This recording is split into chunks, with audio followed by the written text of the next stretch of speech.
My family had been farmers for generations. When my father passed away and handed it off the farm to me, I promised him I'd keep the tradition going. That land has kept my family fed for generations, and I wasn't going to be the one to break the chain. I did pretty good for a couple decades. I found a wife, we had several children, and I was proud how well I had kept the family tradition going. But as the years went by, it got harder and harder to compete with the bigger corporate farms. I watched several of the other farming families around us sell off over the years. Either they decided the juice wasn't worth the squeeze, or the heirs decided they would rather move away for more lucrative opportunities. And so no one was left to keep them going. My good fortune couldn't go on forever, though. Eventually, I had a year where I finally hit bottom. We got a year so bad we weren't gonna remain solvent. We had almost a complete crop failure that year. There was almost nothing worth harvesting. The thing that got me was that the farms around us were booming. They had record harvests that year. It was just my crops that had failed. I don't even know what it was that I had done to fail so miserably. It wasn't the first bad year, that's just the nature of farming, but it was like the fields had decided that they were sick of us and wanted us gone. We even lost most of our livestock we raised for our personal use. My wife tried to convince me to let her parents help cover our expenses. They were pretty well off. Her father had made a pretty penny owning some oil fields or something. They were more than willing to help us out, but I politely refused. I had never accepted charity before, and I wasn't about to start. I had a banker friend who offered me a mortgage, real good rates and everything, better than I could get anywhere else, really. But in my mind, mortgaging the place was just as bad as selling it. Couldn't really own it in my mind if there was a mortgage against it and a whole like legal lien and escrow and all that nonsense. And I wasn't about to pawn the family heirloom because I had failed to provide for my family. Then I met Mr. Stowe. I was walking around the farm to check the fence, or more accurately, I was checking the fence to have an excuse to walk around the farm. I was trying to figure out how to pay that month's bills. We needed feed for the animals we had left. My family needed food, and we had other bills to pay. Ruminating on what I could do to keep my family going another month. A mental crossroads of sorts with wicked paths every which way, when all of a sudden I heard a voice out of the blue behind me. There was a man stepping out of his car. I didn't recognize the make, but I have to say it looked slick. He was a middle-aged man. Not his white suit and fancy car was pretty out of place, but he didn't have the air of a stranger to him. He was both out of place, a well-dressed, apparently wealthy man on this random dirt road, and out of time. His style of his white suit feeling like a staple of a bygone era. But he felt familiar. He replied back, "I certainly hope so, Mr. Thomas. I heard you had a very particular pocket watch that I was hoping we could reach a deal on." I pulled the old watch. My grandfather had given it to me when I was a pretty young boy, out of the pocket of my stained overalls. With a chuckle, I told him it didn't even run.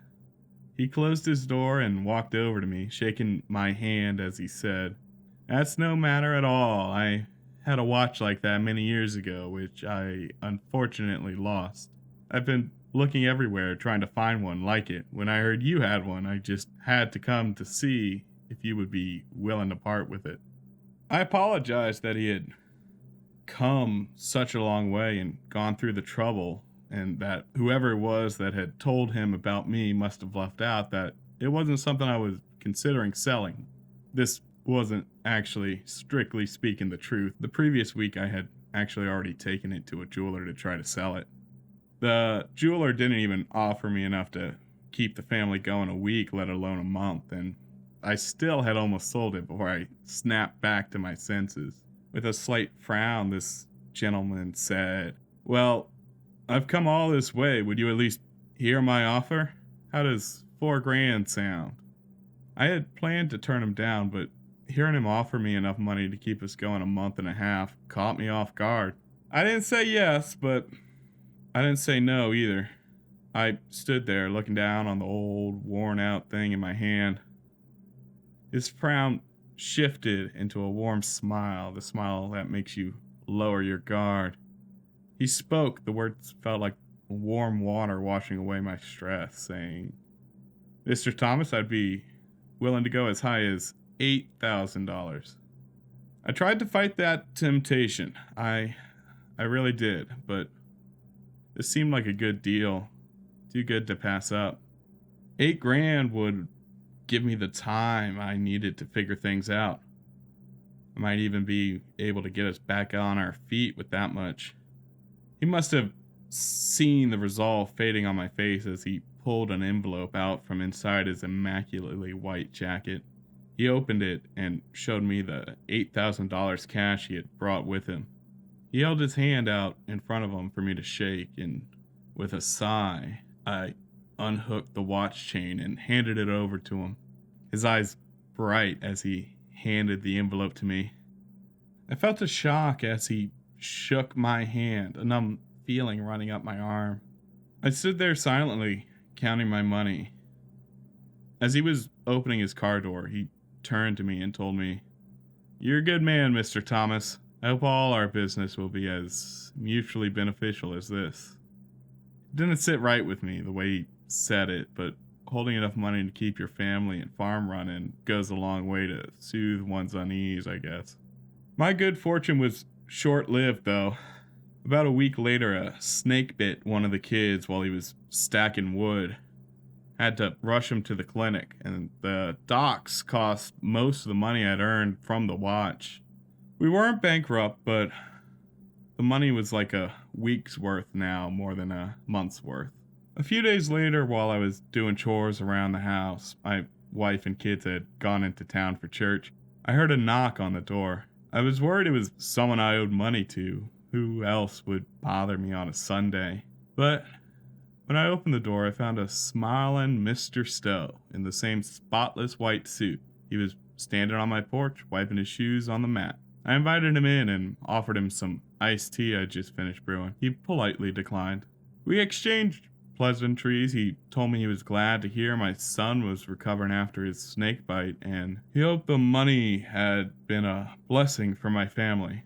I guess word travels fast in that community. I noticed that as we talked, he kept flicking his eyes to the wall towards the gun rack.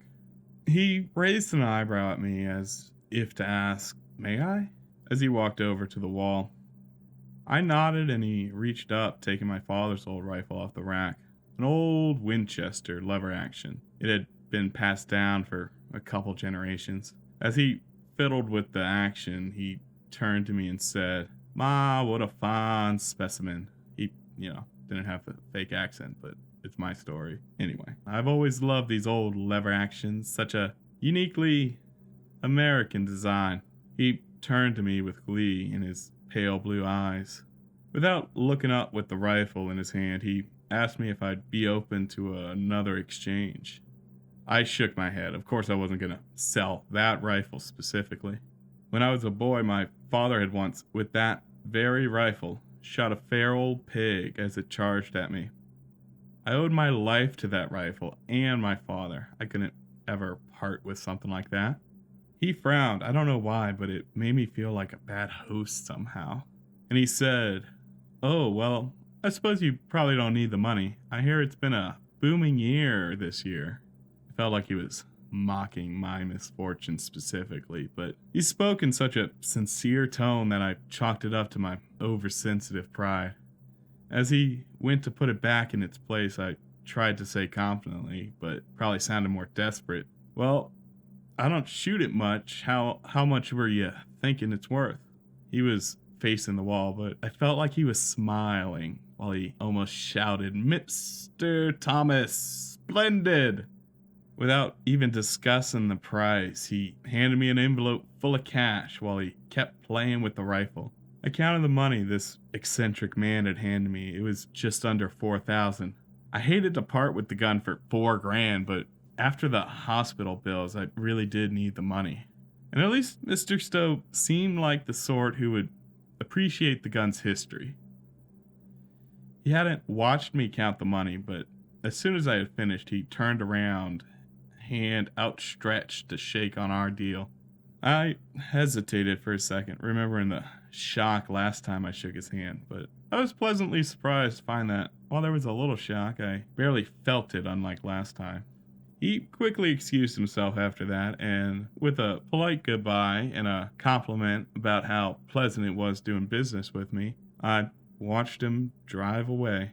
My wife noticed the rifle was missing as soon as she got home. I didn't know how to explain the deal I had made with Mr. Stowe. I hadn't even told her I had sold my watch yet, so I fibbed a little bit and told her I had lent it to an old friend.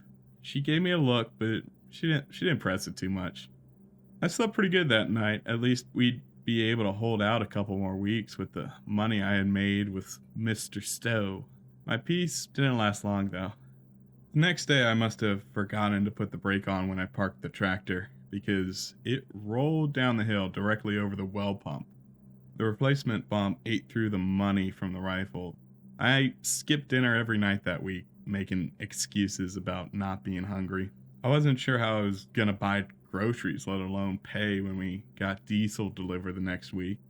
The following Sunday, I was sitting outside sipping on whiskey that I couldn't even afford to replace when I finished the bottle. I was trying to distract myself from the appointment I had made to go in on Monday to reluctantly sign papers for the mortgage. I didn't want to do it, but it was either the mortgage or the charity of my in-laws, and if I couldn't provide for my family, I wasn't gonna add insult to injury by taking charity too. As I drank to forget my suffering, as the good book says, I saw Mr. Stowe's car driving down the long gravel driveway. Probably should have been, but I wasn't at all surprised to see him. Truth be told, watching his shiny, clean car kick up dust on the way down the driveway was quite the relief, all things considered. I just hoped he was wanting to make another equitable exchange. I greeted him with a friendly wave as he parked his car and got out. He had a briefcase in his hand with him, too. He waited until he was walking up the steps to the porch to greet me with that same soothing tone of his. I stood to greet him, offered to get him a glass so he could join me for a drink of my dwindling supply of whiskey. He declined and, setting his briefcase on the table, looked me in the eyes with those bright, shining spheres of his. We held eye contact for what would have been an uncomfortable length of time for any man less friendly than Mr. Stowe. As he started to make his latest pitch, he opened his briefcase and brought out a piece of what looked like old-styled parchment. He started into his pitch, saying, "Mr. Thomas, even though I've only known you for a short time, I've come to consider you a friend. Now, as my friend, I want to help you, and I wouldn't dream of asking you to give up the farm or insulting you with charity. I do, however, have a deal that I think would profit us both." He went on to explain he wanted something my father had passed down to me, something that had been passed down for generations as far back as my family line went. After some beating around the bush, I told him to cut it out and get to the chase. He told me he wanted to buy my soul off me. I let out a deep belly laugh. Buying my soul was worse than charity. At least charity was honest about it being money for nothing. His smile didn't waver while I laughed at his proposition, though. He just waited for me to finish. When I had finally finished and gotten my mirth out of my system, he spoke up again. Said, "I know it sounds a bit silly, Mr. Thomas, but I promise you, to me, this is as good a deal as any of our others." He turned the briefcase around, showing me the rest of the contents. Stacks and stacks of $100 bills. I wasn't laughing at that point. I asked him how much was there. He grinned and said about 1.2 million. I looked down at the contract, and sure enough, it was just a simple sentence, more or less, saying in exchange for the money, I would renounce any and all claim to my soul and forfeit it to him. I didn't want any charity, but Mr. Stowe's sincerity was undeniable. He really did think of this the same as any of our other deals, and while I was fond of him, I didn't consider him a friend, and taking advantage of a man who seemed to have more money than he knew what to do with it, it didn't bother my conscience that much. I asked him for a pen, and without hesitation, he pulled a small metal knife, more of a letter opener than anything else, and said, "If you would humor me, I think it'd be fitting to use a little blood for the ink." Guess I should have expected a crazy man who wanted to buy my soul to pull something like this. But for that money, I figured I could humor him. I asked him to hold on as I went into the house to grab a lighter. I told him I wanted to make sure it was sterile beforehand, and he politely nodded and said, "Of course." While I was digging through the junk drawer for the lighter, I heard Mr. Stowe talking to someone. I rushed out, worried it was the family or really anyone who would distract Mr. Stowe from our arrangement. As I rushed back on the porch, I saw a young man standing there next to Mr. Stowe, who now had a sour look on his face. I asked the young man if he needed anything, and he shook his head. He said, "I don't need anything from you, Tom. I'm here because you need something." I didn't like how uncomfortable Mr. Stowe looked. I was worried he'd change his mind if I didn't get rid of this young man fast. Politely told the man, "I'm all right. I don't need anything, and if you wouldn't mind, we were kind of in the middle of something." He looked down at the paper and then over at Mr. Stowe. The young man spoke. His voice didn't have the same overwhelming friendliness as Mr. Stowe, but it was clean, you know. He said, "Going by Mr. Stowe these days? Your name too long or too well known for you? Don't you think Tom should know why his tractor brake didn't hold, or who bit his son? Or heck, maybe you should tell him why his farm had such bad luck this year when everyone else was doing great."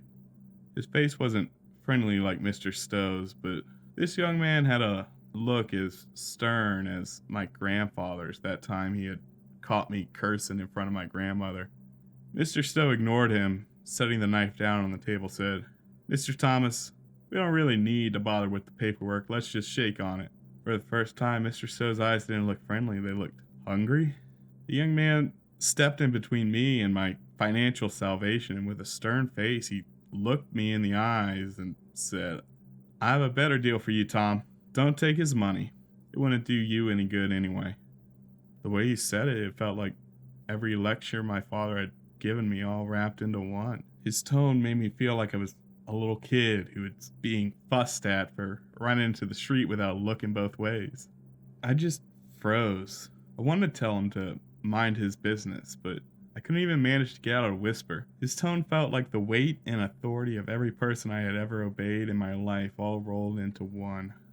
After a moment, Mr. Stowe grabbed the young man from behind and threw him to the ground with more strength and violence than he looked like he was capable of. Without saying a word, he extended his hand for me to shake. Gone was the friendliness in his eyes, and instead of a smile, he just licked his lips. He barked at me, saying, "Thomas, this is the deal of your life. Don't be a fool."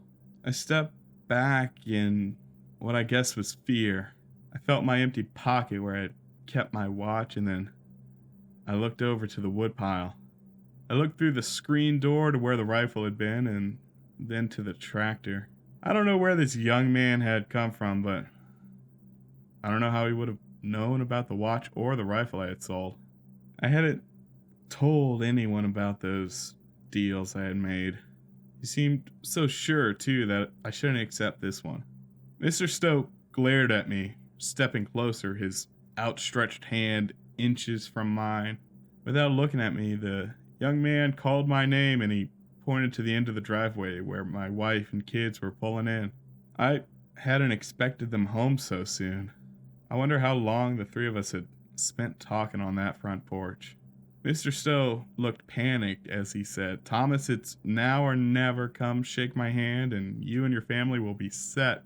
Don't you want to support your family, Tom?" My arm went limp, my hand dropping to my side. I couldn't do it. What would my wife say? I'd been too ashamed to tell her about the watch or the rifle. What would my father have said? The young man grabbed the suitcase and grabbed Mr. Stowe by the arm and wordlessly he pulled them away. Mr. Stowe cursed at me, shouting what a fool I was. When I ignored the curses, he begged, telling me he just wanted to help me out. I didn't look at him. I just watched the family drive towards the house. As they approached, I started to worry how I'd explain these two strange men. I turned to see where they had gone, but they were nowhere to be seen.